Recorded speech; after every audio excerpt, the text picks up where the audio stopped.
Homework में 2 sums दिए थे। यस।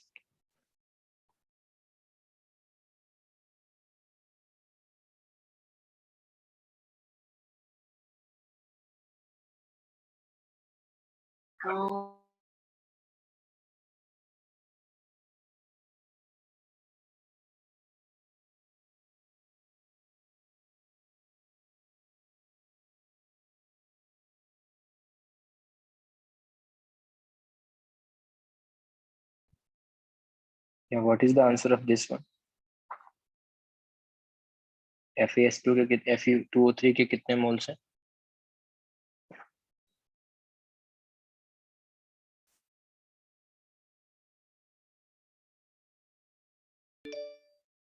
या what is the answer of this one? Fe2O3 के कितने मोल्स हैं?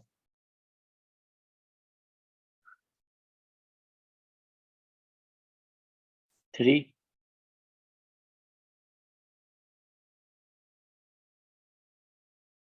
Fe2O3 के कितने मोल्स हैं?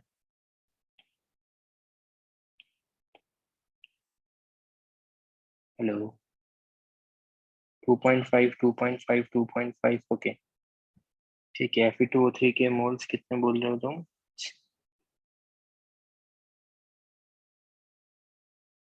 और वॉल्यूम कितना है SO2 का eight NTP?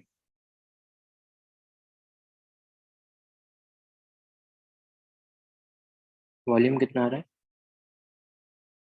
Okay, 2।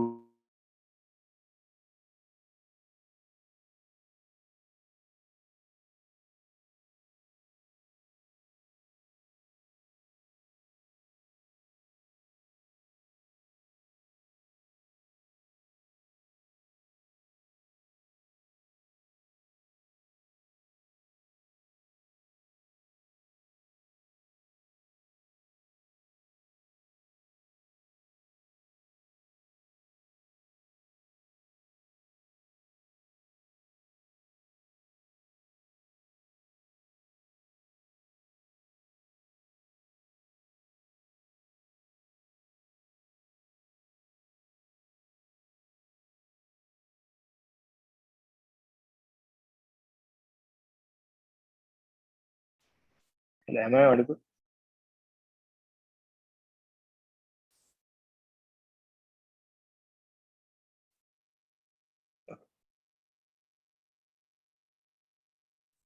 Weight of access reagent कितना आ रहा है?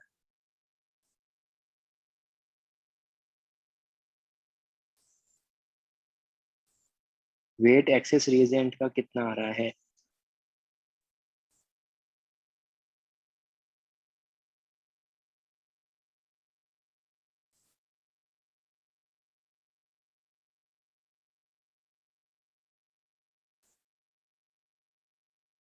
देखते हैं, लेट्स सी। ये तो नहीं आना चाहिए। ठीक है, सबसे पहले मोल्स फाइंड आउट कर लेते हैं। इसके मोल्स कितने हो जाएंगे? 600/120। इसके मोल्स हो जाएंगे 800/32। 600/120। इसके मोल्स कितने हो जाएंगे? ये हो जाएगा 5 मोल्स और ये हो जाएगा 25 मोल्स। यस, 25 ही होगा। Yes, no? तो मोल्स अपॉन स्टोइचियोमेट्री का रेशियो कितना आएगा? यहाँ पे रेशियो आ जाएगा 5/4 और यहाँ पे आ जाएगा 25/11। कौन लिमिटिंग रिएजेंट है?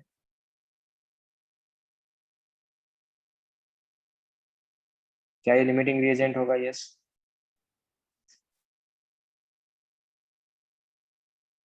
चाहिए अगर लिमिटिंग रिएजेंट, इसका मतलब ये मेरे लिए एग्जिस्ट ही नहीं कर रहा। सारा कैलकुलेशन ये डिसाइड करेगा। यस। तो मोल्स Fe2O3 के कितने होंगे?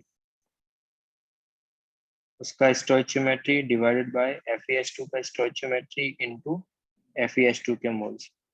क्या वो 2.5 मोल्स आ जाएंगे? यस।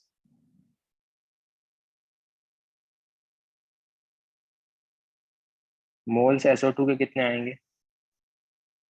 SO2 का मोल्स कितना है? मोल स्टोइचियोमेट्री SO2 का डिवाइड बाय स्टोइचियोमेट्री FeS2 का इनटू मोल्स FeS2 का। क्या वो 10 मोल्स आ जाएंगे? Yes no? तो वॉल्यूम कितना आएगा SO2 का? वॉल्यूम आ जाएगा मोल्स इंटू 22.4। मोल्स कितने हैं? 10 इंटू 22.4, तो 224 लीटर आ जाएगा। थर्ड पार्ट जो है वो क्या है? मोल्स O2 के कितने रिएक्ट करेंगे बताओ? O2 के मोल्स कितने रिएक्ट करेंगे? अगर FeS2 के 5 मोल्स है तो O2 के कितने मोल्स रिएक्ट करेंगे?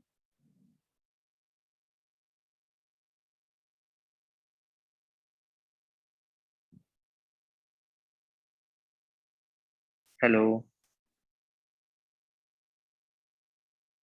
मेरा वॉइस ब्रेक होके आ रहा है क्या?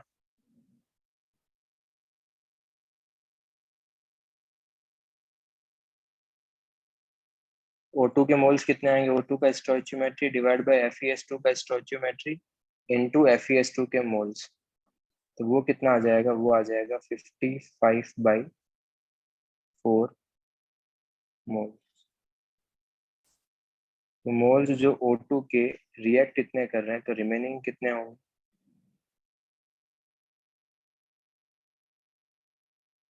25 थे, उसमें से रिमेनिंग कितने हैं? तो 25 माइनस 54.5, क्या आ जाएगा? 45/4। और अपने को वेट चाहिए, वेट O2 का कितना रिमेनिंग है?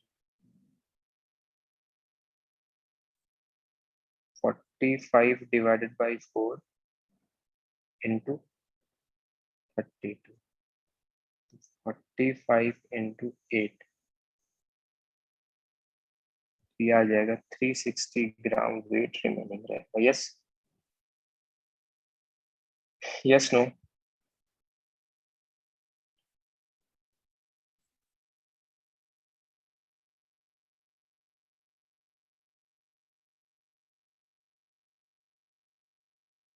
क्या ये पोर्शन सबको क्लियर?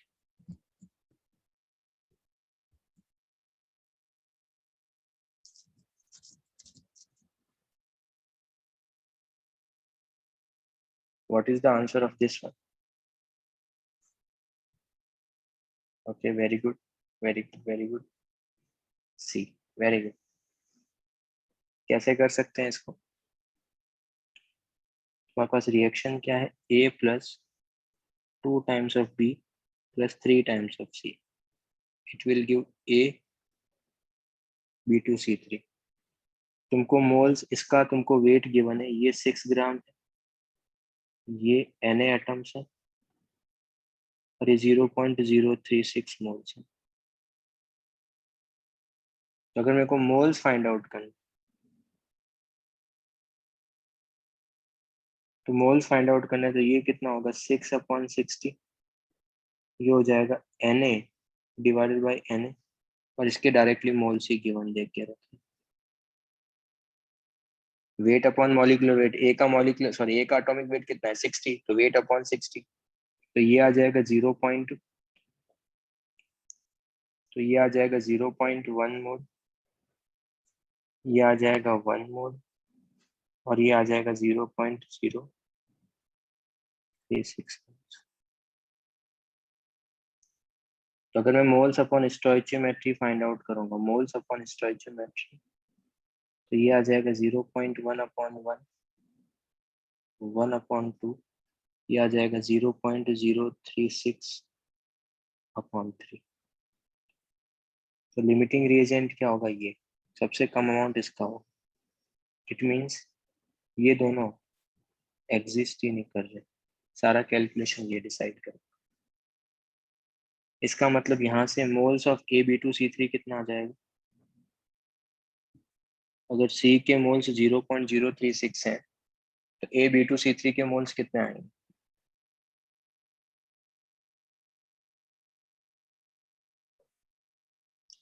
मोल्स A B2C3 के कितने आ जाएंगे? 0.012, इसका स्टोइचियोमेट्री डिवाइड बाय C का स्टोइचियोमेट्री इनटू C के मोल्स।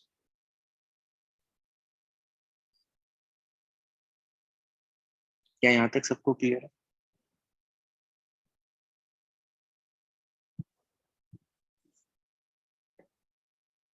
अगर मुझे इसके मोल्स पता है तो इसके मोल्स को मैं क्या लिख सकता हूँ, वेट अपॉन मॉलिक्यूलर वेट। इसका वेट गिवन है क्वेश्चन में, वो गिवन है 4.8। तो यहाँ से you can find out the molecular weight of A B2C3। You can find out the molecular weight of A B2C3 is equals to 4.8 upon 0.012। तो यहाँ से it will comes out as 400। इसको तुम लिख सकते हो 1 into atomic weight of A plus 2 into atomic weight of B को small b मान लेते हैं, plus 3 into atomic weight of C 80 दे के रखा। तो यहाँ से इक्वेशन आ जाएगा 2 times of B is equals to 100। यहाँ से B आ जाएगा B is equals to 50।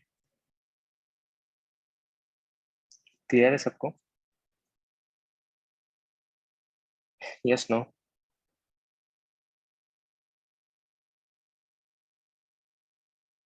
Okay.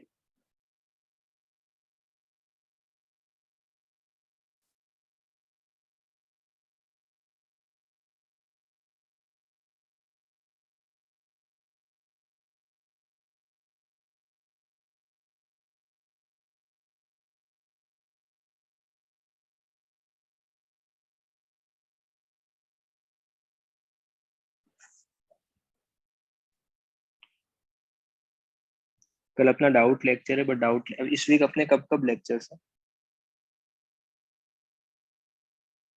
Sir, this week we don't have any doubt lectures. कल डाउट लेक्चर है तो सही अपने सुबह। कल डाउट लेक्चर है ना मॉर्निंग में अपना? Every lecture, every week, in this week, every lecture is a normal lecture, no doubt lecture.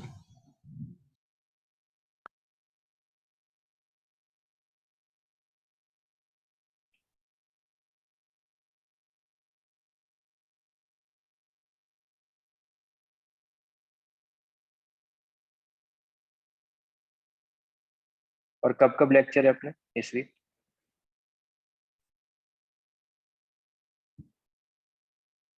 हाँ तो कल मैं ऑफिशियल लेक्चर ही ले रहा हूँ, मैं डाउट लेक्चर नहीं ले रहा। कल मैं कंसंट्रेशन टर्म्स स्टार्ट कर दूंगा मोस्टली, या फिर इसकी प्रॉब्लम्स करेंगे, स्टोइचर जो अभी अपन पढ़ने वाले हैं उसकी।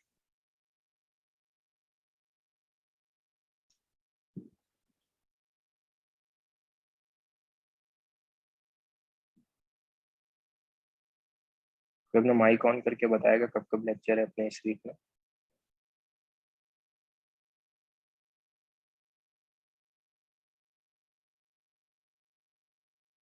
Sir hello, mostly everyday lecture है सारे। हर दिन लेक्चर है अपना? हाँ अच्छा, मतलब 4-5 चारों दिन लेक्चर है। ओके ठीक है, फिर तो कोई प्रॉब्लम नहीं। तुमको मेरा वॉइस थोड़ा डिले होके आता है क्या? जस्ट आस्किंग, ऐसा कुछ है?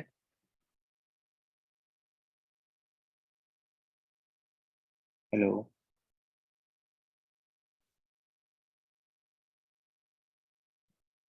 बट ऐसा क्यों हो रहा है?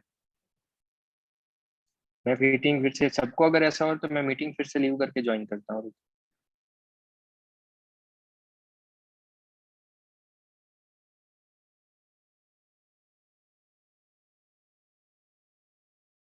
Hello, am I Audible?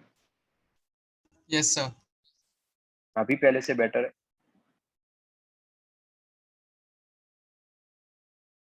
Okay, चलो। मतलब ना कल परसों हर दिन लेक्चर ही है अपना, ठीक है? तो अपन सिलेबस तो अपना हो जाएगा टाइम टू टाइम। तो कल अपन पहले थ्योरी फिनिश करते हैं, ठीक है? एंड आज भी अगर रहा तो मैं थोड़ा सा लेक्चर एक्सटेंड करने वाला हूँ, सो दैट अपना पीओसी फिनिश कर पाए। अभी मोल कंसेप्ट बेटर समझ में आ रहा है तुमको, या फिर अभी भी प्रॉब्लम फेस कर रहे हो?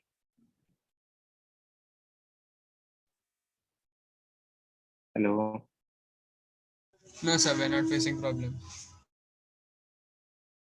अरे बाकी लोग भी बताओ यार, मतलब जो और लोग कनेक्टेड।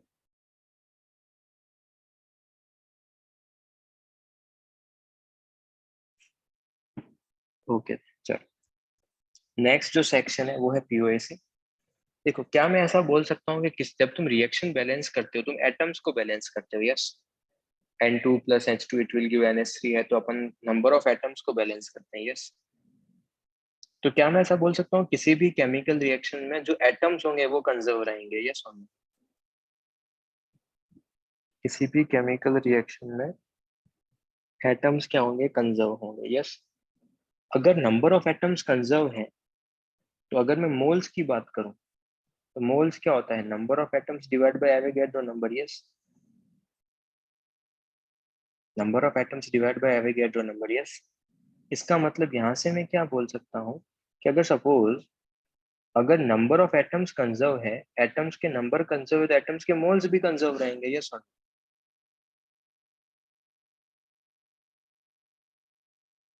अगर ये कंजर्व है, ये सेम है, ये कांस्टेंट है, तो मोल्स भी कांस्टेंट ही होंगे, यस। तो एटम के मोल्स क्या रहते हैं, हमेशा कंजर्व रहते हैं।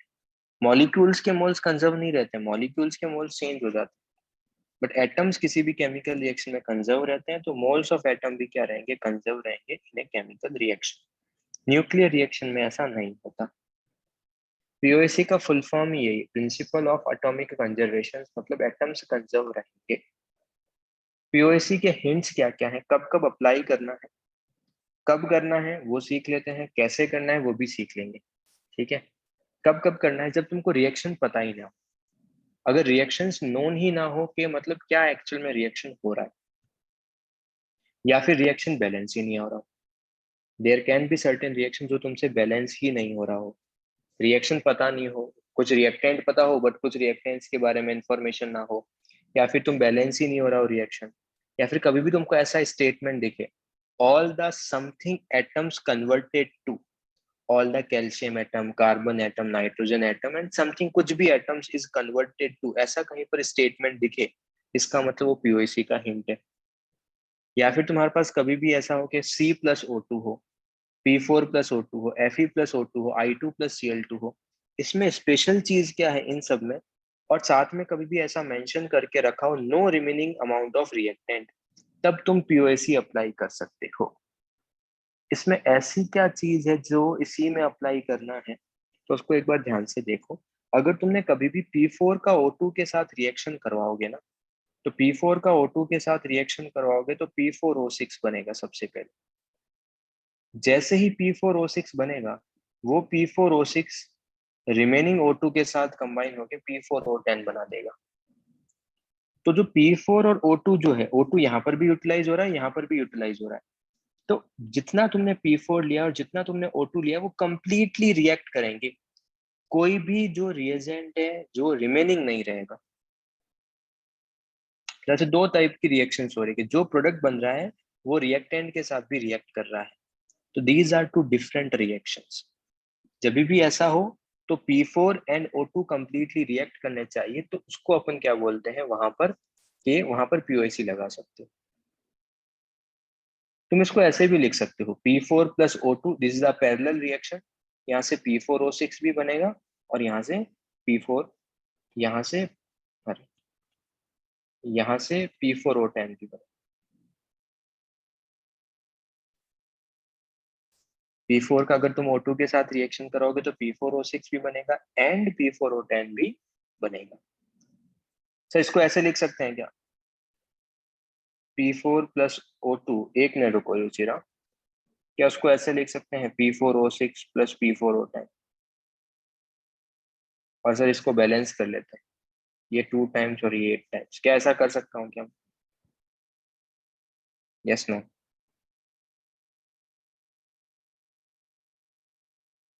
नहीं। बच्चे अभी ऊपर एक्सप्लेन किया, these two are the different reactions, उसको तुम ऐसे बैलेंसिंग नहीं कर सकते, ये रिएक्शन ही डिफरेंट है। पहले P4O6 बनेगा, वो P4O6 जो रिमेनिंग O2 है उसके साथ रिएक्ट करके P4O10 बनाएगा। These two are the two different reactions. Yes Ruchi, जो O2 के रिमेनिंग अमाउंट होगी वो P4O6 के साथ रिएक्ट करेगी।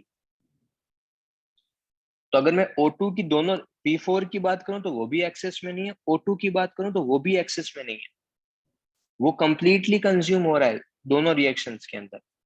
तो अपन जनरली इसको जब भी लिखेंगे तो इस तरीके से लिखेंगे।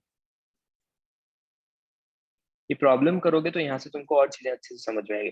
सर क्या मैं इसको ऐसे भी सॉल्व कर सकता हूँ? हाँ, तुम इसको ऐसे भी सॉल्व कर सकते हो, कोई भी प्रॉब्लम नहीं है, बट ऐसे कभी भी सॉल्व नहीं करना।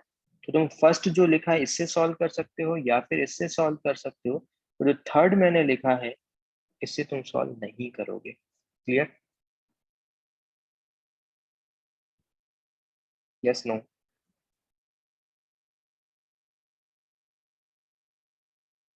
तुम C+O2 का रिएक्शन करो। अगर तुम C+O2 का रिएक्शन करोगे तो पहले CO बनेगा, और CO जो है फर्दर O2 के साथ रिएक्शन करके CO2 बनाएगा।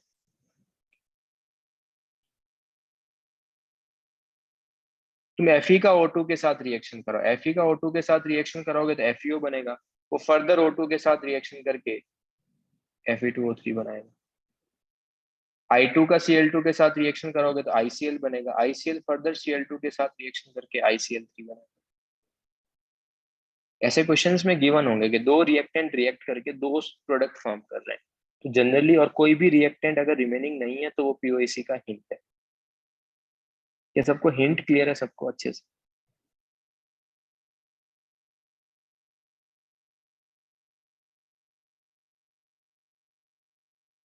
ओके देन, चलो एटम्स पे लगता है, ठीक है।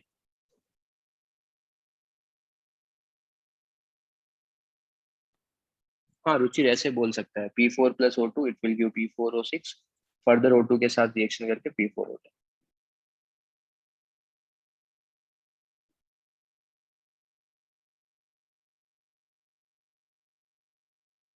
बच्चे हिंट में क्या क्या है? अगर रिएक्शन नहीं पता हो, रिएक्शन बैलेंस नहीं हो रहा हो, अगर कभी भी ऐसा स्टेटमेंट दिया हो all the something atom is converted to, या फिर दो रिएक्टेंट अगर कंबाइन होके दो से ज्यादा दो प्रोडक्ट फॉर्म कर ले हो, तो वो POAC का हिंट है।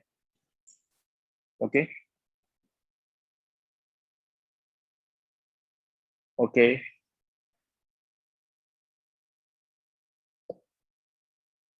ओके, चलो। अगर CO2 है तो मोल्स ऑफ कार्बन एटम कितने होंगे?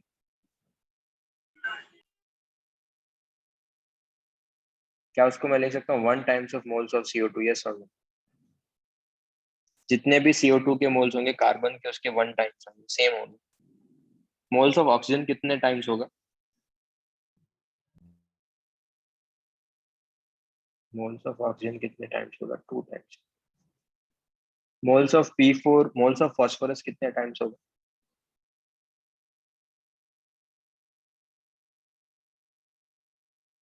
मोल्स ऑफ ऑक्सीजन कितने टाइम्स होगा?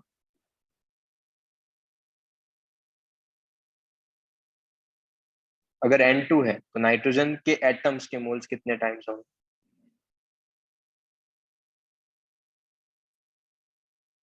हाइड्रोजन के मोल्स कितने टाइम्स होंगे? अगर NH3 है, if it is the NH3, तो नाइट्रोजन एटम्स के मोल्स कितने टाइम्स होंगे? और हाइड्रोजन एटम्स के मोल्स कितने टाइम्स होंगे?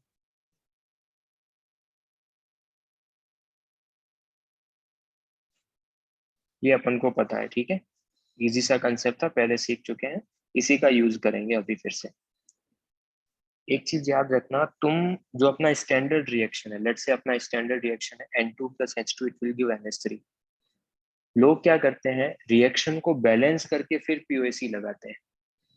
बच्चे अगर रिएक्शन बैलेंस ही हो रहा है तो जो अभी तक अपन ने मेथड्स पढ़े हैं तुम उसी से सॉल्व कर लो। POAC की रिक्वायरमेंट तब है जब रिएक्शन बैलेंस नहीं हो रहा हो। POAC की रिक्वायरमेंट्स तब है जब रिएक्शन बैलेंस नहीं हो रहा हो। अगर रिएक्शन पहले से ही बैलेंस है तो जो अभी तक जितने भी मेथड्स पढ़े हैं अपन ने स्टोइचियोमेट्री वाले, वैसे ही कर लो। तो लेट्स से इस रिएक्शन को मुझे बैलेंस करना नहीं आता है, इस रिएक्शन को मुझे बैलेंस नहीं करना आता है, POAC हमेशा एटम्स पे लगता है। तो देखो नाइट्रोजन पे लगा रहे हैं, तो नाइट्रोजन कहाँ कहाँ पर है पहले तो वहां देखो, N2 में है, तो नाइट्रोजन एटम्स के मोल्स कितने होंगे, कितने टाइम्स होंगे N2 के? क्या मैं ऐसा लिख सकता हूँ 2 times of moles of N2? Yes, plus तुमको रिएक्टेंट के एक साइड लिखना है, प्रोडक्ट के ऑपोजिट साइड लिखने हैं, और इक्वल टू का साइन लगाना है। क्या यहाँ पे नाइट्रोजन है क्या कहीं पर? यस नो, इसलिए 0। अगर नाइट्रोजन नहीं है तो 0 इज इक्वल टू, यहाँ पर कितने टाइम्स लिखूं NH3 के?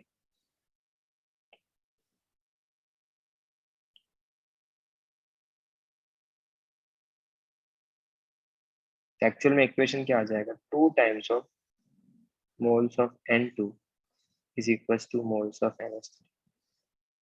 अगर मेरे को N2 के 2 मोल्स गिवन है, अगर मुझे N2 के मोल्स पता है 2, तो NH3 के मोल्स कितने होंगे?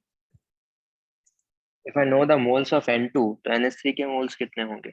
N2 के 2 मोल्स है तो NH3 के कितने हो जाएंगे? 4। तो ये इक्वेशन आ गई। बार बार अपन को एटम्स नहीं ध्यान रखना, देखो अपन को क्या करना, नाइट्रोजन पे लगा रहे हैं तो ये नंबर इनटू इसके मोल्स, यहाँ पर नाइट्रोजन 1 था तो ये नंबर इनटू इसके मोल्स, ऐसे सोचना है यार बात। बस एक बार फिर से हाइड्रोजन के लिए देखते हैं। हाइड्रोजन के लिए बताओ क्या लिखूं, H2 का कितना टाइम्स लिखूं? N2 तो 0 होगा, N2 के लिए कुछ होगा ही नहीं, तो 2 times of moles of H2, 2 times of moles of H2, और NH3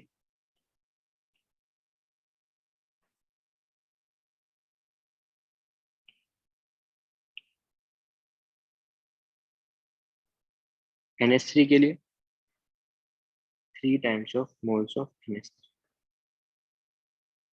यस,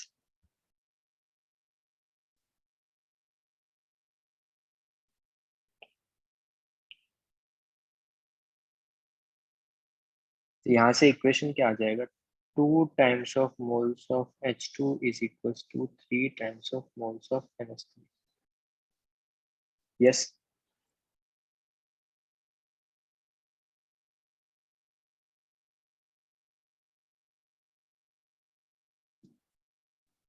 यस नो,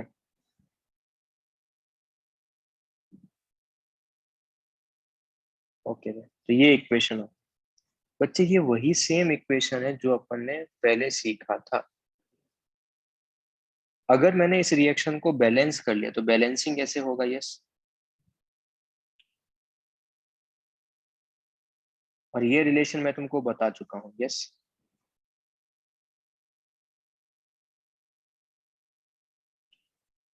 अगर तुम ध्यान से देखोगे,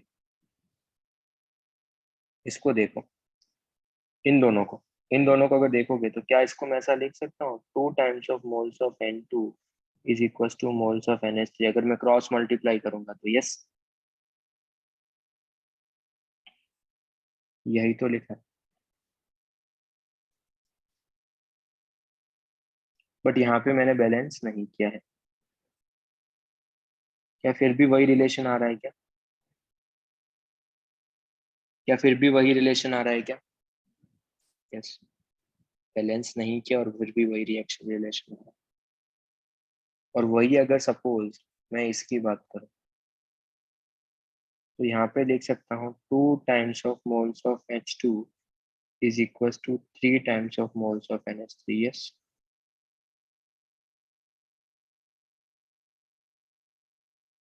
क्या वही रिलेशन लिखा है क्या? मतलब बैलेंस करके जो रिलेशन आएगा, और अनबैलेंस अगर तुम्हारे पास रिएक्शन है और तुमने अगर उसको POC लगा दिया, तब you will get the same relation. Yes,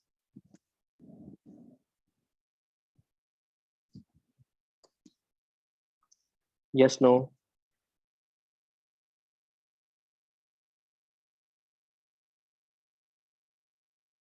पहले अभी अपन 3-4 पॉइंट्स में अपन सीखते हैं कि POC लगाते हैं कैसे, ठीक है? पहले एक बार ट्राई करो, ये रिएक्शन बैलेंस करने का ट्राई करो, देखो कि रिएक्शन बैलेंस हो रहा है।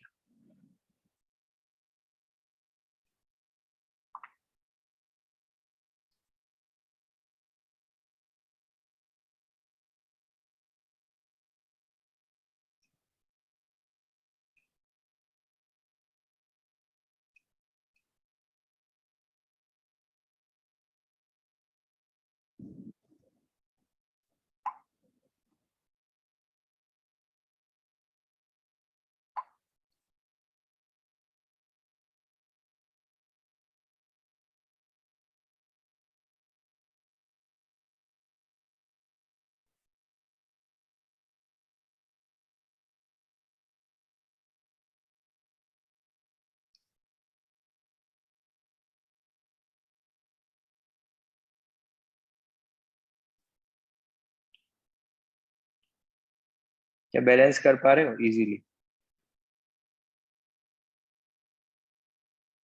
मतलब उतना इजी बैलेंसिंग नहीं है अगर तुम ध्यान से देखोगे तो अब पीओएसी लगाओ, रेनियम पे लगाओ। तो रेनियम कहाँ कहाँ पर है? रेनियम यहाँ पे है और यहाँ पर है। तो यहाँ पर मैं रेनियम का क्या नंबर लिखूंगा रिएक्टेंट पे? कितने टाइम्स लिखूंगा? 2 times of moles of Re2O7 is equal to, reactant is equal to product करना है और प्रोडक्ट में रेनियम कितना है उसके लिए क्या नंबर लिखूंगा? उसके लिए लिख सकता हूँ 2 times of CO10। Yes, yes, no. Carbon के लिए लिखो, कार्बन कहाँ कहाँ पर है? कार्बन यहाँ पर है, यहाँ पर और यहाँ पर है। तो CO के लिए बताओ क्या लिखूंगा नंबर, कितने टाइम्स लिखूंगा? और Re2CO10 के लिए,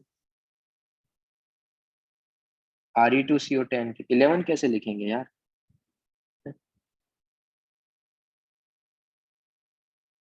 उसके लिए लिखेंगे 10 into moles of Re2CO10 plus CO2 के लिए,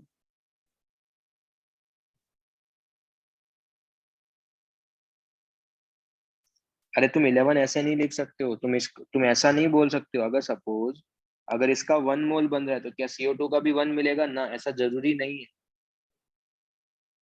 ओके रुचि, ठीक है, मैं उसी को करेक्ट कर रहा हूँ। तुम ऐसे 11 नहीं बोल सकते हो। क्या इसके मोल्स और इसके मोल्स सेम होंगे? नहीं, वी डोंट नो, क्योंकि रिएक्शन बैलेंस ही नहीं है ना। इसका स्टोइचियोमेट्री सॉरी, इसका स्टोइचियोमेट्री माइट भी डिफरेंट हो सकता है। तो रिएक्शन को ऐसे तो नहीं करने वाले हैं अपन। ओके,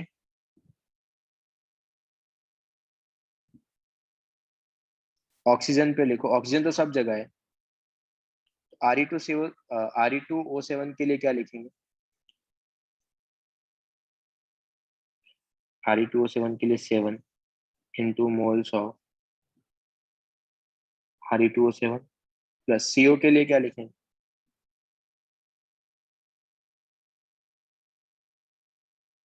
Re2CO10 के लिए क्या लिखेंगे?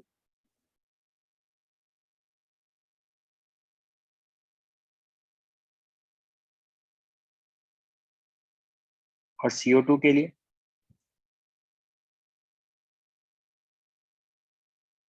Yes, yes, no.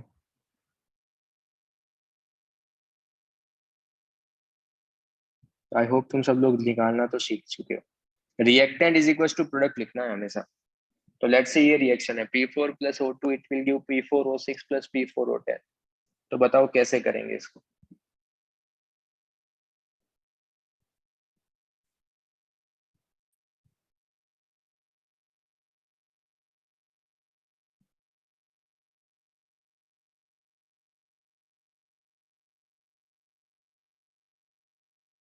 पहले फॉस्फोरस पे लगाओ। तो फॉस्फोरस कहाँ है? यहाँ पर ये रिएक्टेंट और यहाँ पे दो प्रोडक्ट हैं।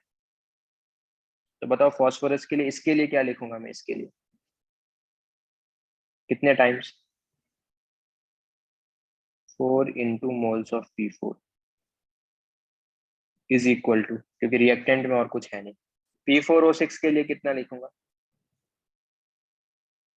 4 into moles ऑफ P4O6। और P4O10 के लिए भी कितना लिखूंगा? ऐड करते हैं, सिंपली ऐड करते हैं उसको।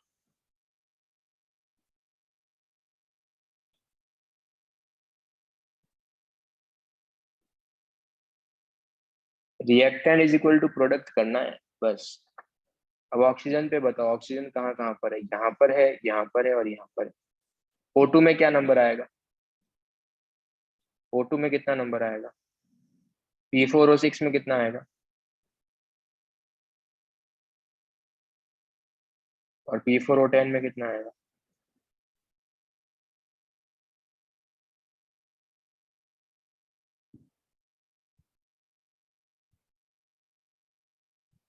फिर से वही 3-4 लोग रिप्लाई कर रहे हो यार।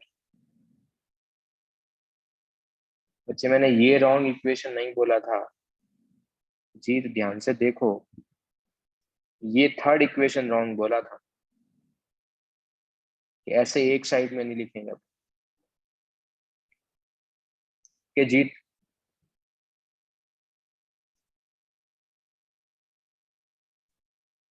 Yes, number of moles compare कर रहे हैं, वो भी किसके, एटम्स के।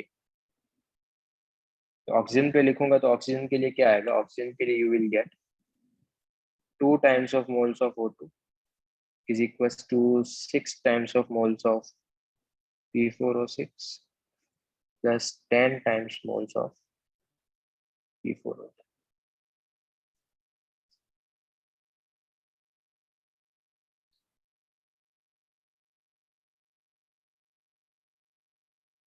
तो पीओसी पूरा समझाऊं, ये बोल रहे हो देवर्षि?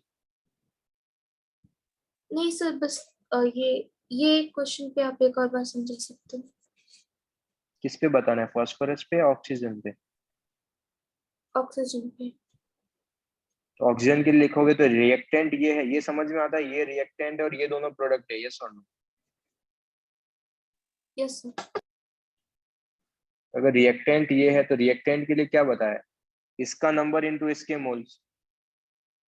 यहाँ पे इसका नंबर इंटू इसके मोल्स और यहाँ पे इसका नंबर इंटू इसके मोल्स। Yes, yes sir. तो यही तो लिखा है बच्चे, देखो। 2 into moles of O2 is equals to 6 into moles of P4O6 plus 10 into moles of P4O2। Okay okay, sir. Yes sir. क्या ये क्लियर है फास्फोरस और ऑक्सीजन का सबको?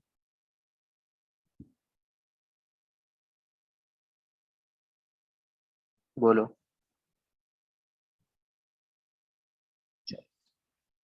लेट्स से इस बार क्या करेंगे, अगर तुम कभी भी कंबशन करवाओगे, अगर तुमने CH4 का भी कंबशन करवाया और C2H4 का भी कंबशन करवाया, तो दोनों के कंबशन से हमेशा CO2 एंड वाटर ही मिलेगा।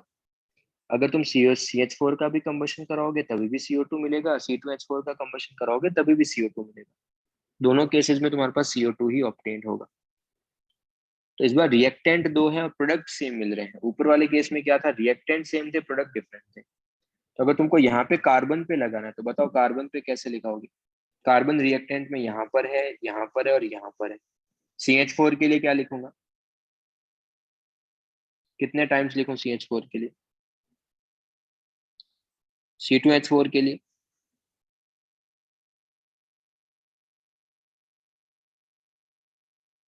तो ये रिएक्टेंट हो गया। प्रोडक्ट में कहाँ पर है CO2, CO2 के लिए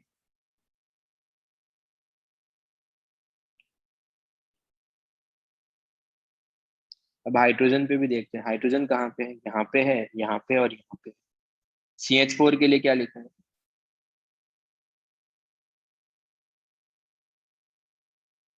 C2H4 के लिए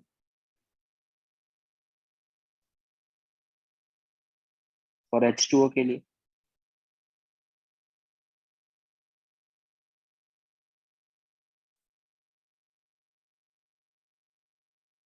डन।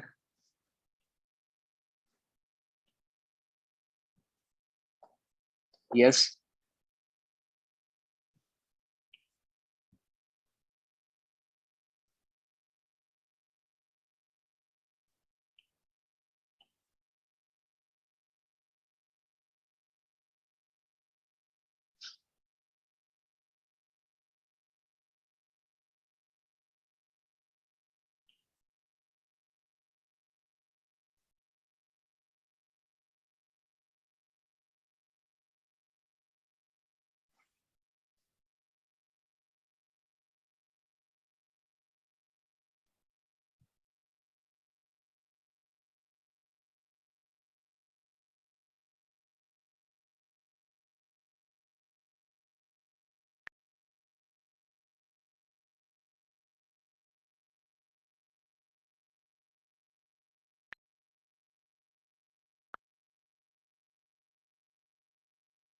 जीत क्या बोल रहा है?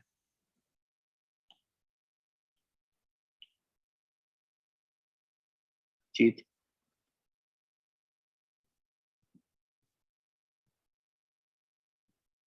क्या शो करना है जीत? जस्ट, सॉरी, जस्ट नॉट जीत। क्या हुआ जस्ट?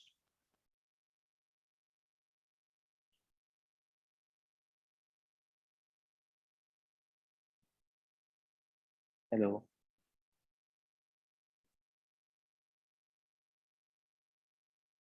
तो अपना माइक ऑन कर ले जस्ट, बोल क्या प्रॉब्लम है। Can you tell the last question? CH4. ये ले, क्या हुआ इसमें? I wanted to see the question. ठीक है, हो गया। Yes, sir.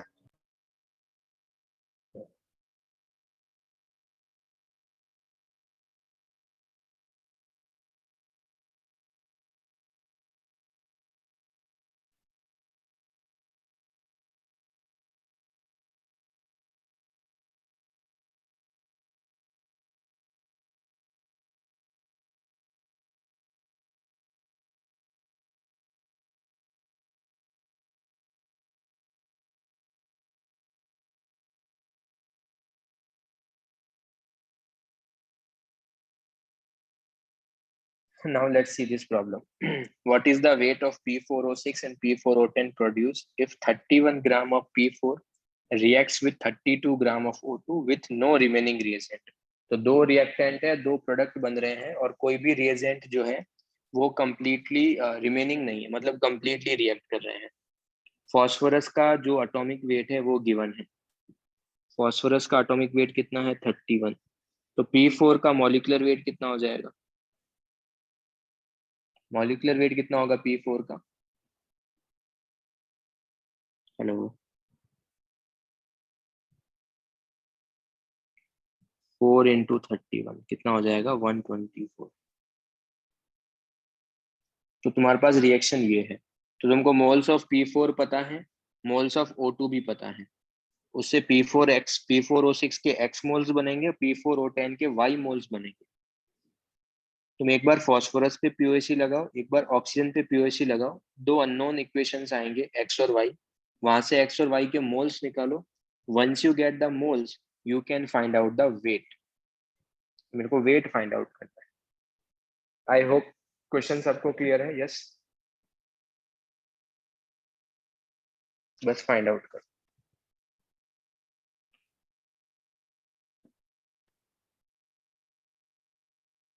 करो, मैं 5 मिनट में आया। बच्चे P4 का O2 के साथ रिएक्शन कराओगे तो P4O6 और P4O10 बनेगा, वो अभी ऊपर बताया है। वेट P4 का पता है और मोल्स दो फाइंड आउट करने हैं। P4O6 के X बनेंगे, P4O10 के Y बनेंगे। तो दो अननोन है तो दो इक्वेशन चाहिए।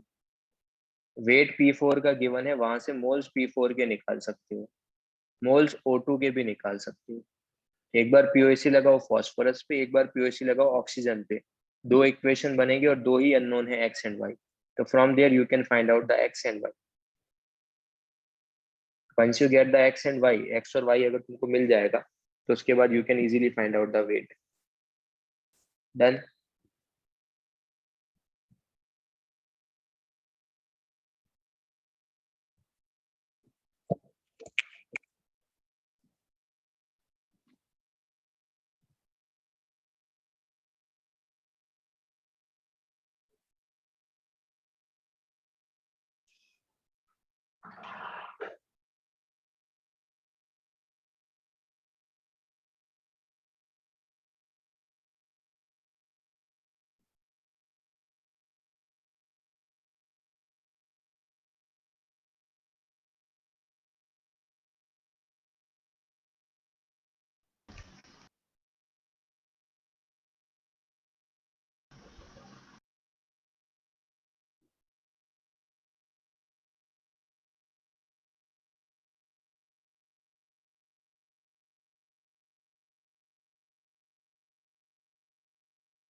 Okay, Ali, again 27.5 and 35.5. Okay, good.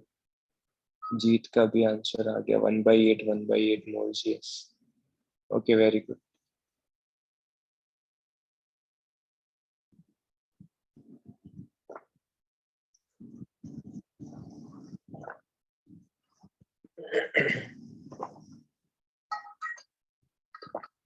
सही है answer.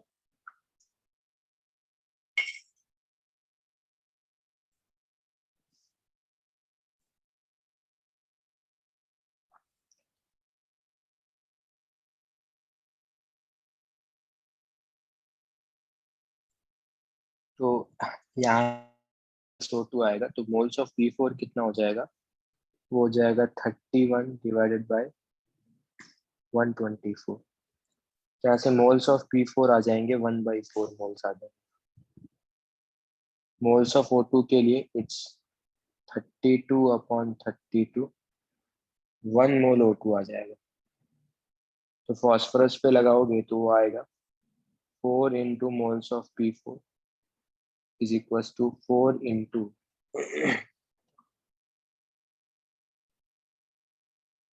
4 into moles of P4O6 plus 4 into moles of P4O10. तो P4O4 के मोल्स हैं 1/4. इसको लिख सकते हो 4 times of X plus 4 times of Y. तो 4 times of X plus 4 times of Y is equals to 1. यहाँ पे इक्वेशन बनेगा 2 times of moles of O2 is equals to 6 times of moles of P4O6 plus 10 times of moles of P4O10. यहाँ से आ जाएगा 2 into 1 is equals to 6 times of X plus 10 times of Y. यहाँ से equation आ जाएगा 6 times of X plus 10 times of Y is equals to 2. Okay, क्या ये दोनों equation सबको क्लियर है? Yes no?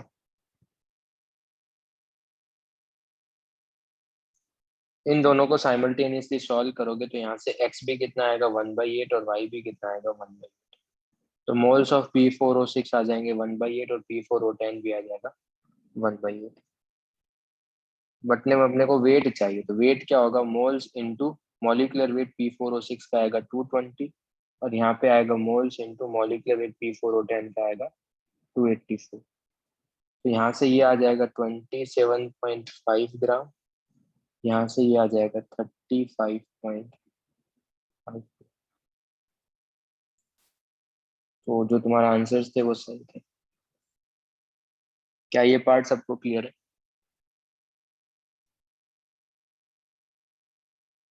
इस तरीके से तुम प्रॉब्लम को सॉल्व कर सकते हो. ठीक है, अब एक और चीज देखो, इन दोनों का समेशन करो. समेशन करोगे तो कितना आएगा? क्या वो 63 ग्राम आएगा? Yes no?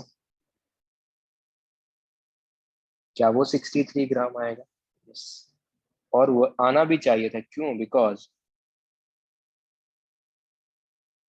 वो 63 ग्राम आना भी चाहिए था बिकॉज यहाँ पे 31 ग्राम और यहाँ पे 32 ग्राम. तो 31 प्लस 32, सॉरी 31 प्लस 32 करोगे तो कितना आएगा? 63 आएगा. और 63 जो है वो मास क्या रहेगा? कंजर्व. यस? Yes no?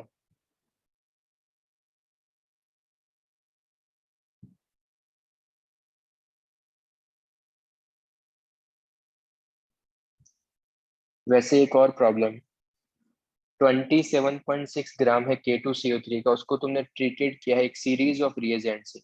क्या रिएजेंट लिए हैं अपने को कुछ भी आइडिया नहीं है. और उसको कन्वर्ट किया, सारे के सारे कार्बन एटम को कन्वर्ट किया है इसमें. जितने भी कार्बन एटम यहाँ पे है ना उसको कन्वर्ट कर दिया है इस प्रोडक्ट में. तो K2CO3 से मिल रहा है K2ZN3 FeCl6 होल ट्वाइस. ये तुमको फाइंड आउट हो रहा है एट द एंड. तुमको वेट गिवन है K2CO3 का 27.6, मॉलिक्यूलर वेट गिवन है. ठीक है, पीओएसी किस पे लगाएंगे? सारे के सारे कार्बन एटम कन्वर्ट हो रहे हैं, तो पीओसी किस पे लगाएंगे? कार्बन एटम पे। तो मोल्स K2CO3 के पता है और तुमको मोल्स K2ZN3FeCN6 होल ट्वाइस के फाइंड आउट करना।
हाँ अक्षत, जो एटॉमिक स्ट्रक्चर का पैटर्न था वैसा ही पेपर आया है। Okay Vedant, okay Jeet.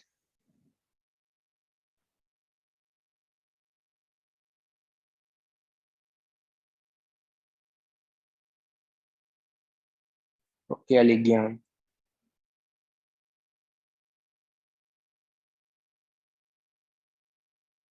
Okay Naisha.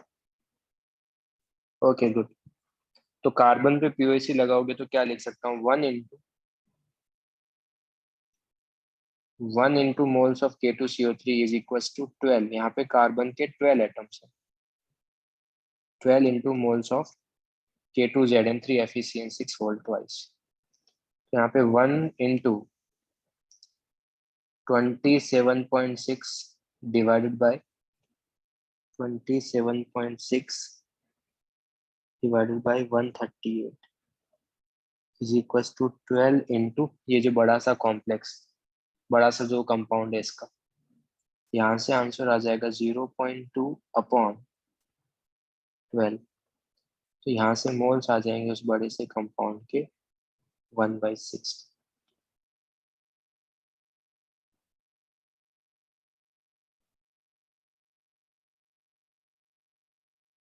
Yes.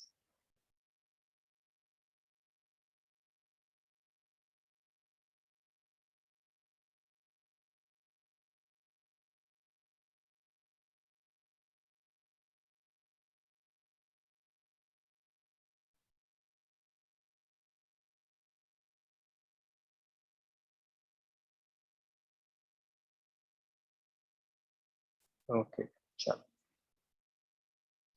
Then अब ये वाला प्रॉब्लम है। तुम्हारे पास 5 ग्राम सैंपल है नेचुरल गैस का जो कंसिस्ट कर रहा है CH4 एंड C2H4। जो CH4 और C2H4 है, इन दोनों का कंबाइंड वेट गिवन है 5 ग्राम।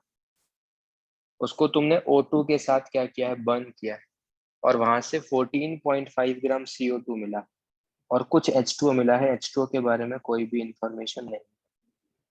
ये 14.5 ग्राम। तुमको पता करना है कि वेट परसेंटेज कितना है CH4 एंड C2H4 का मिक्सचर में। मिक्सचर में कितना CH4 और कितना C2H4 है। तो क्या मैं इसको ऐसा लिख सकता हूँ कि लेट्स से ये अगर x ग्राम है तो टोटल 5 था, तो ये कितना होगा? ये 5 माइनस x ग्राम होगा। ये सर, अगर एक x ग्राम होगा तो दूसरा 5 माइनस x ग्राम होगा। यस। हेलो। ओके, तुमको x फाइंड आउट करना है। तो कितने कितने वेरिएबल है अपने पास? टोटल वेरिएबल्स कितने हैं? एक एक वेरिएबल है अपने पास, ठीक है। एक इक्वेशन चाहिए तुमको। इन्फॉर्मेशन CO2 के बारे में और CH4 और C2H4 के बारे में चीजें फाइंड आउट करनी है। तो POC किस पे लगा सकते हो?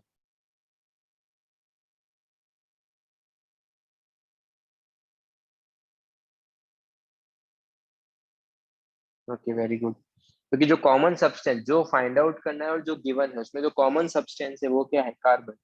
तो कार्बन पे POC लगाओ, एक्स फाइंड आउट करो। करो सारे लोग।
बच्चे, वेदांत मोल रेशियो कैसे आ सकता है उसका?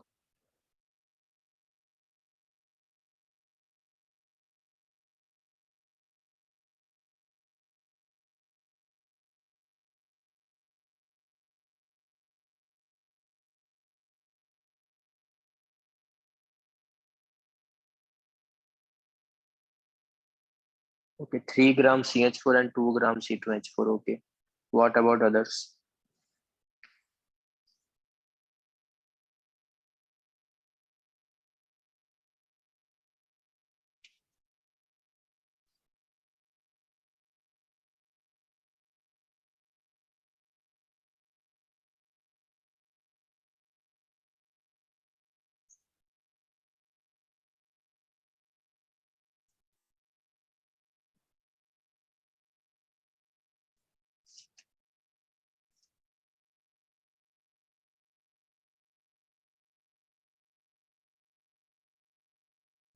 चलो कार्बन पे POC लगाते हैं। बताओ क्या लिखूं? CH4 के आगे क्या नंबर लिखूंगा? CH4 को किससे मल्टीप्लाई करूंगा? यू नीड मोर टाइम या फिर मैं सॉल्व कर लूं? यू नीड मोर टाइम या फिर मैं ही सॉल्व कर लूं? Hello, okay. हाँ रुचि, तूने सॉल्व किया, बाकी किसी का आंसर नहीं आया, इसलिए that's why I am asking.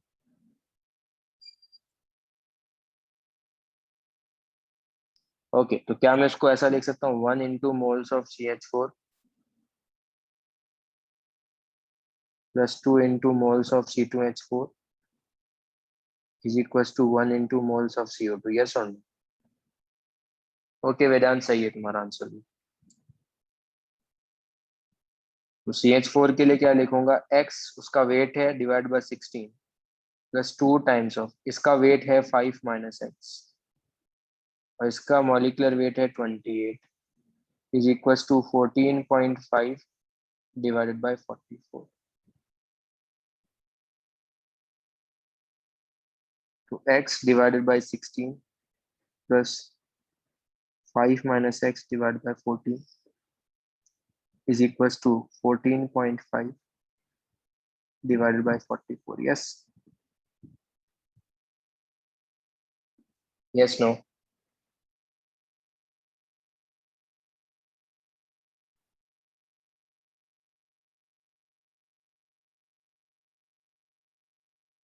अगर इसको तुम क्रॉस मल्टीप्लाई करके सिंप्लीफाई करोगे तो you will get x is equals to रफली 0.309 ग्राम।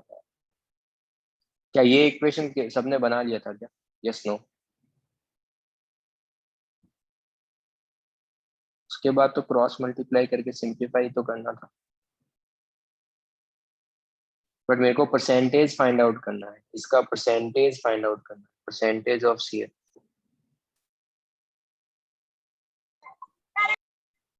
परसेंटेज कितना आएगा? इसका परसेंटेज आएगा 3.09 डिवाइडेड बाई 5 इंटू 100, तो यहाँ से आ जाएगा 61.8।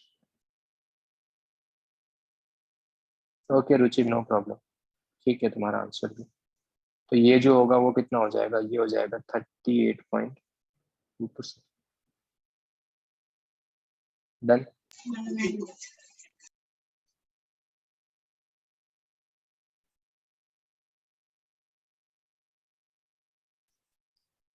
Yes no? 2-3 प्रॉब्लम और करते हैं।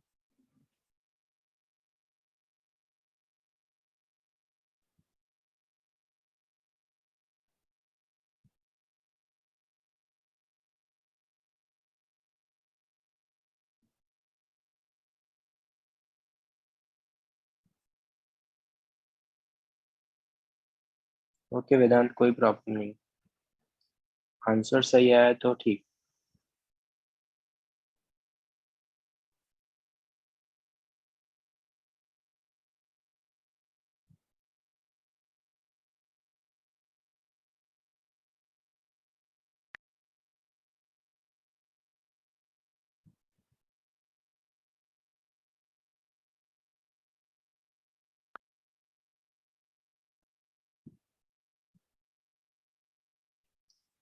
देखो इस बार आयोडीन का, आयोडीन मतलब I2 का रिएक्शन,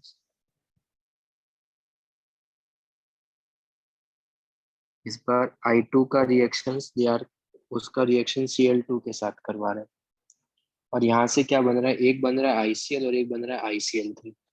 दो प्रोडक्ट बन रहे हैं, एक ICl बन रहा है, एक ICl बन रहा है। तुमको इन दोनों के रेशियो, मोल्स रेशियो बताने। मॉलिक्यूलर वेट गिवन दे के रखा है I2 का,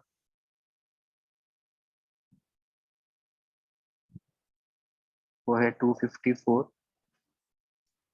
और मॉलिक्यूलर वेट ऑफ Cl2 भी गिवन, वो है 71।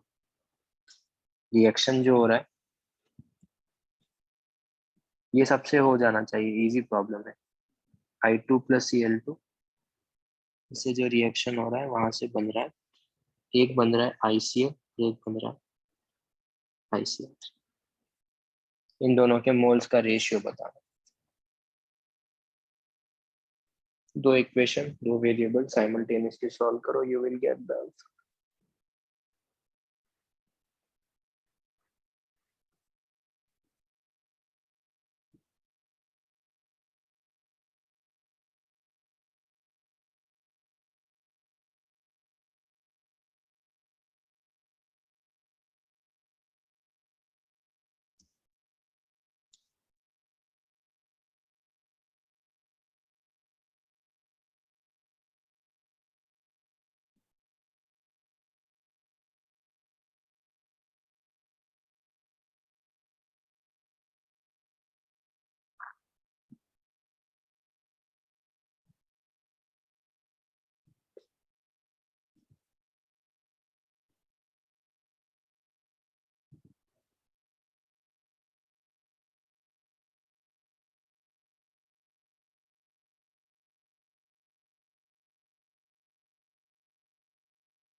एक बार POC आयोडीन पे लगा लो, एक बार Cl पे लगा दो। आयोडीन के मोल्स कितने?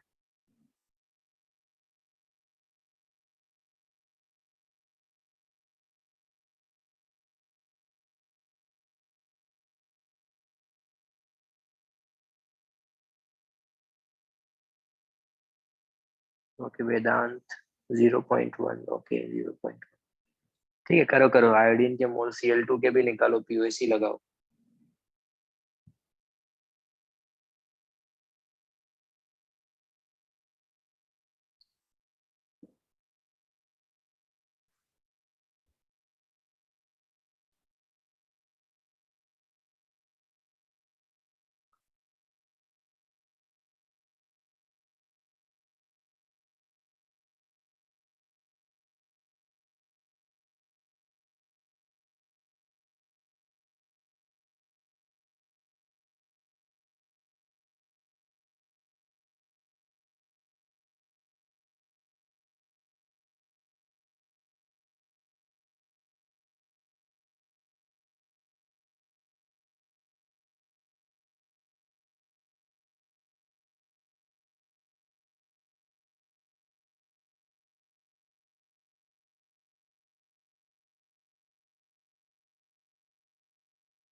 कितना टाइम क्यों लग रहा है? ओके फाइन फाइन, चलो गुड। ए, यस, ये आंसर आएगा। तो मोल्स I2 के कितने हो जाएंगे? मोल्स I2 का हो जाएगा, मोल्स I2 के 25.5 डिवाइडेड बाय 254, ये आएगा 0.1 मोल्स। और मोल्स जो Cl2 के होंगे वो हो जाएगा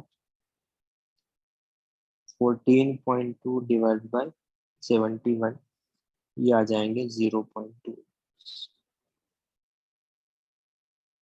अगर आयोडीन पे अगर मैं POC लगाऊं तो आयोडीन पे पीओसी होगा 2 into moles of I2 is equals to 1 into moles of ICl plus 1 into moles of ICl3।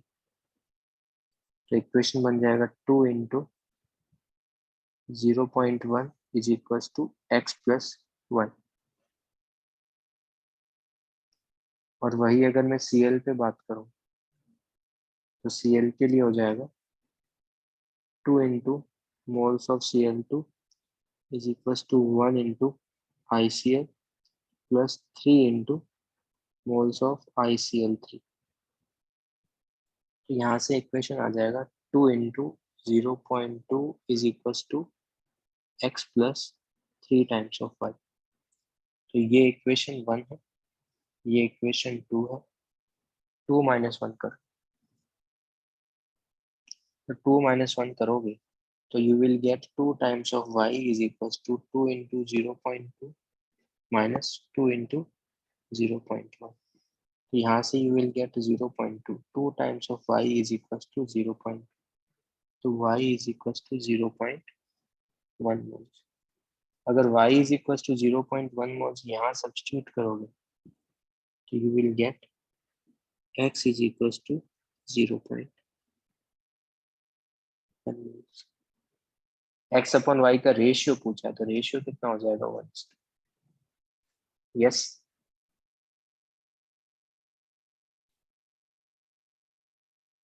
Yes no.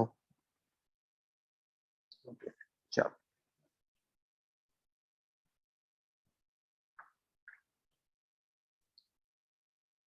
मैंने बुकलेट से कोई होमवर्क थोड़ी दिया है अभी। बुकलेट से कुछ होमवर्क किया है अभी तक?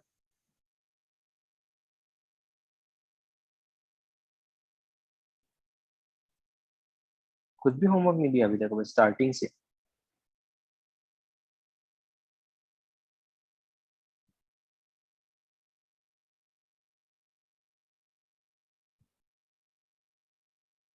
स्टार्टिंग में कुछ दिया होगा ना? हाँ अभी मैं आज होमवर्क देने वाला हूँ।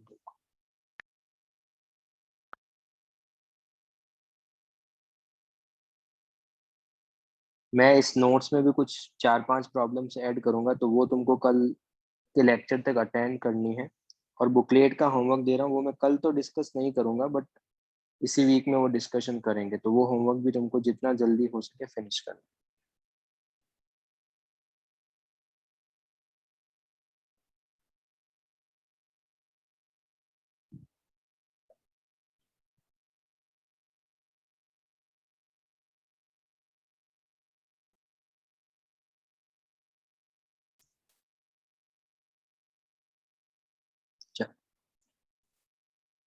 इस प्रॉब्लम 2 प्रॉब्लम और करेंगे, इसके बाद एक और प्रॉब्लम करेंगे, फिर आज का लेक्चर फिनिश करते हैं। तुम्हारे पास 8 ग्राम सल्फर है, उसको तुमने SO2 में कन्वर्ट किया।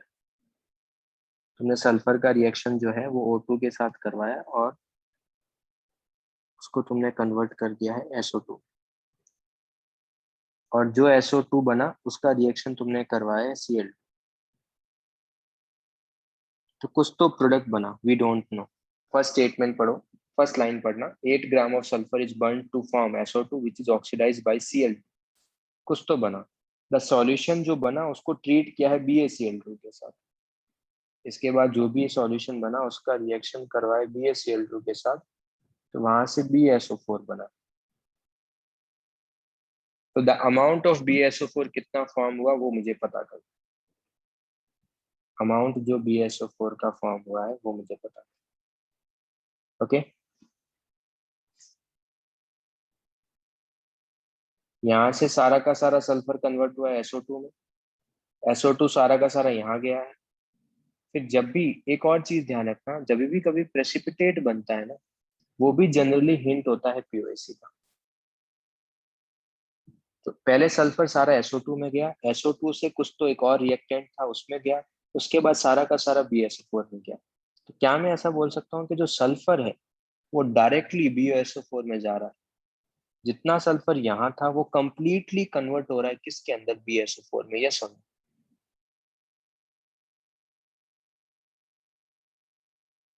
इसका मतलब देखो क्वेश्चन में कहीं पर मेंशन नहीं करके रखा है कि सारा का सारा सल्फर जो है BSO4 में कन्वर्ट हो रहा है, बट लैंग्वेज से उसके यही समझ में आता है कि सारा का सारा जो सल्फर है वो BSO4 में कन्वर्ट हो रहा है। तो अब बताओ POAC किस पे लगाऊं?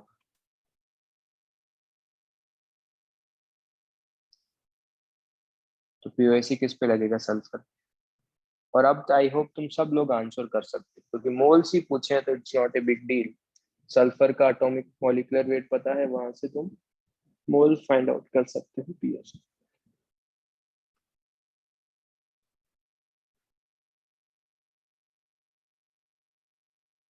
बच्चे मोल फाइंड आउट करना है, तो BSO4 में बेरियम का एटॉमिक वेट क्या, उससे फर्क ही नहीं पड़ेगा ना अपने को। अगर वेट फाइंड आउट करना होता तो पता करना था। Yes Ruchir, by the way इसका वेट होता है आई थिंक 137 होता है, 137 सब।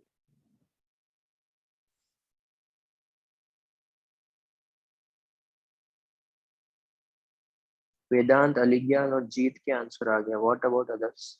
रिया ओके, बाकी श्री ओके। तो डायरेक्ट अगर मैं लगाऊंगा तो यहाँ से इक्वेशन क्या बन जाएगा? 1 into moles of sulfur is equals to 1 into moles of BSO। Sulphur का वेट गिवन है कितना? 8। एटॉमिक वेट कितना है? 32। तो यहाँ से you will gate moles of BSO4। तो मोल्स ऑफ BSO4 आएगा यहाँ से 1/4 मोल्स डी।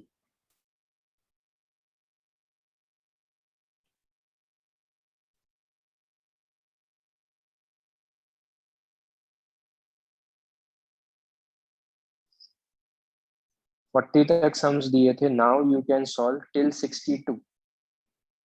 62 तक सारे सम सॉल्व कर लो।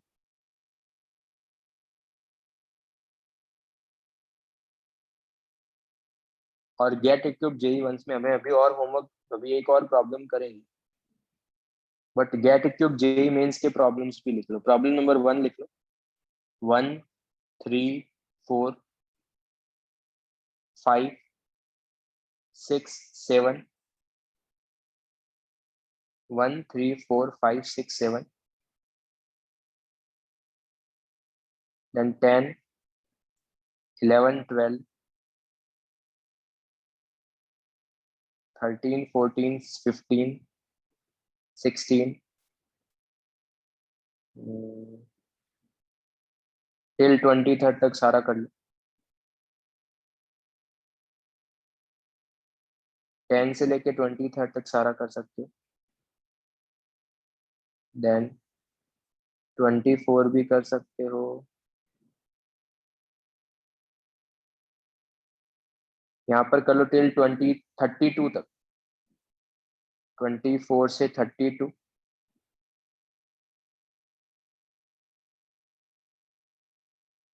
देन 33 छोड़ देना, फिर 34 से लेके 38, 34 से लेके सारा कर लो, 34 से 41। 33 स्किप करना है, 33 स्किप करने के बाद 10 से लेके ये पूरा एक्सरसाइज कर सकते हो गेट इक्विप्ड वाला। इसमें 2-3 और प्रॉब्लम ऐसी है जो मैं बुकलेट में अटैच करने वाला। ये होमवर्क आज मैं ये होमवर्क अपन करेंगे बाद में डिस्कस, ठीक है? बट अटेम्प्ट करना स्टार्ट कर दो, बिकॉज काफी होमवर्क हो जाएगा और आज की क्लास का लास्ट प्रॉब्लम करने वाले हैं। तो मैं क्या डिस्कस करूंगा, मैं इस डॉक्यूमेंट में 3-4 प्रॉब्लम और अटैच करने वाला हूँ, वो मैं कल के लेक्चर में डिस्कस करूंगा।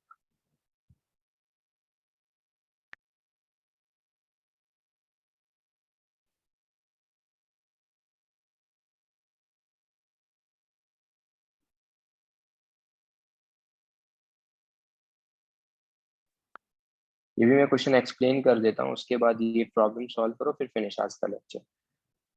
एक और है, वो कंटेन कर रहा है मिनरल अर्जेंटाइट। तुम्हारे पास एक कोई तो और है, ठीक है? वहां से तुमको एक मिनरल मिल रहा है Ag2S। वो कितना है? वो और का 1.3% है, और 1.3% क्या है? वो बाई वेट है। बाई वेट क्या है? 1.34%। How many gram of this ore का कितना वेट लें? लेट्स अज्यूम कि ओर का कुछ x ग्राम वेट ले लेते हैं। ओर का कितना वेट लें सच दैट तुम्हारे पास जो Ag2S है, देखो क्या सब लोगों ने मेटलर्जी पढ़ के रखा है क्या? Yes no?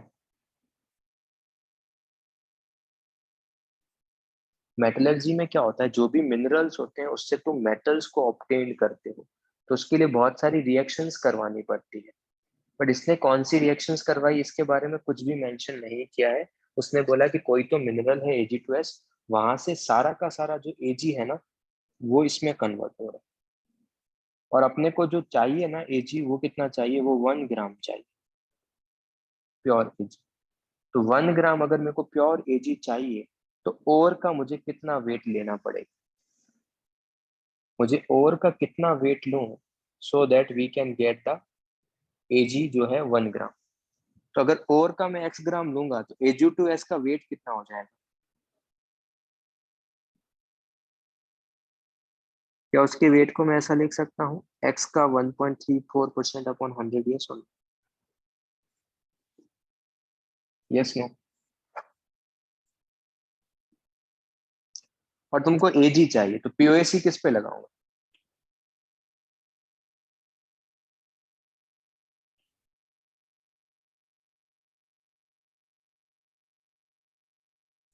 POAC किस पे अप्लाई करूंगा मैं? Ag पे।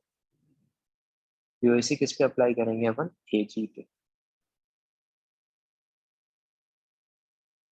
यस, x निकालना है। Ag का एटॉमिक वेट होता है 108। Atomic weight of Ag is 108।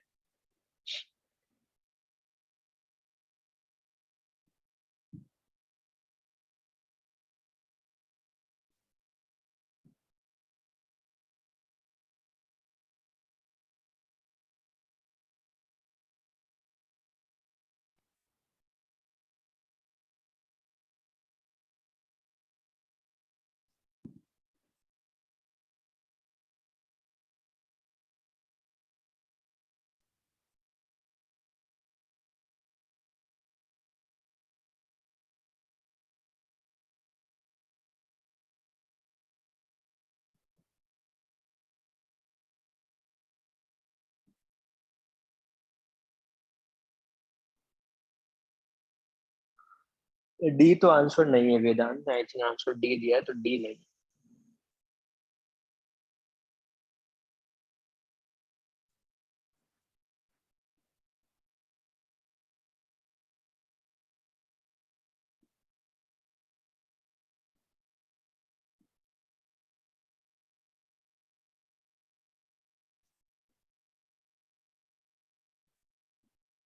Okay Alijan, P Ag 108। atomic weight of Ag is 108। okay Ria, 85.7। two people are getting B।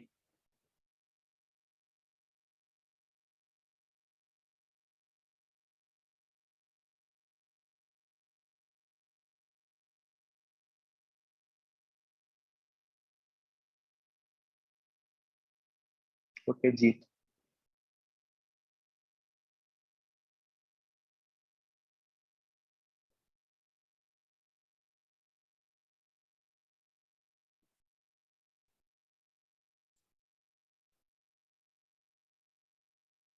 Okay B. तो POAC अगर मैं लगाऊंगा तो यहाँ से Ag पे POAC लगाऊंगा तो Ag पे क्या हो जाएगा? 2 into moles of Ag2S is equals to 1 into moles of Ag। तो 2 into वेट Ag2S का कितना है?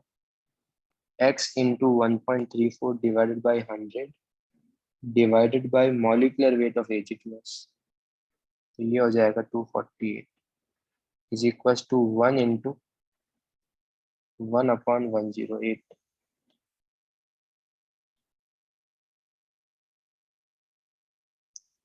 If you simplify this you can get x, x आ जाएगा 85.7 ग्राम। मतलब अगर तुम और का 85.7 ग्राम लोगे तो कहीं जाके kg का वेट जो है वो 1 ग्राम ऑब्टेन होगा। तो आंसर विल बी। मैं इसमें 3-4 प्रॉब्लम्स अटैच करने वाला हूँ, वो प्रॉब्लम तुमको होमवर्क में करना है। 5 प्रॉब्लम, यस 5 प्रॉब्लम्स में अटैच कर रहा हूँ। ये 5 प्रॉब्लम कल तक करना है अपने को, कल मॉर्निंग में अपन ये डिस्कस करेंगे, ठीक है। और बाकी मैं होमवर्क बता चुका हूँ, वो करना स्टार्ट कर दो अगर फ्री टाइम है तो। वो मोस्टली फ्राइडे सैटरडे जब भी होगा, जब भी चैप्टर फिनिश होगा तो उसके बाद डिस्कस करेंगे। बट ये सारे सम्स जो, ये थोड़े से अच्छे सम्स हैं, इट विल टेक टाइम, जितने भी होते हो 2-3 चलेगा, बट ट्राई करो कि अटेम्प्ट सब लोग करके आ रहे। ओके, एक में और प्रॉब्लम अटैच कर रहा हूँ, तो टोटल 6 प्रॉब्लम्स हो जाएगी। ये बुकलेट में भी प्रॉब्लम्स है, जो तुमको होमवर्क दिया है ना उसमें भी ये सेम प्रॉब्लम्स है, बट इसमें से 4 प्रॉब्लम तो होना चाहिए। 4 प्रॉब्लम्स तो तुम इजीली कर सकते हो आउट ऑफ 6, तो ये तुमको करना है यार, अच्छे से कर लोगे। तो ये कल का होमवर्क है, 6 problems. It will take time, मतलब हो सकता है 1.5 आवर या 2 आवर्स के आसपास लगेंगे, बट सब कुछ करना है। बच्चे बुकलेट के सम्स डिस्कस करेंगे मोस्टली फ्राइडे या सैटरडे, एक बार चैप्टर फिनिश होने के बाद। बट मैं होमवर्क दे चुका हूँ, अगर तुम्हारे पास फ्री टाइम है तो उसको सॉल्व करना स्टार्ट कर दो, so that at the end एकदम से बर्डन ना आए।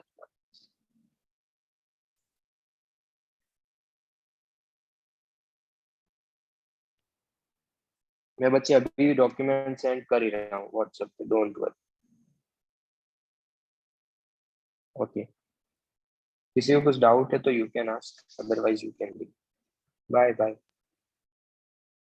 बाय। ओके चलो बाय।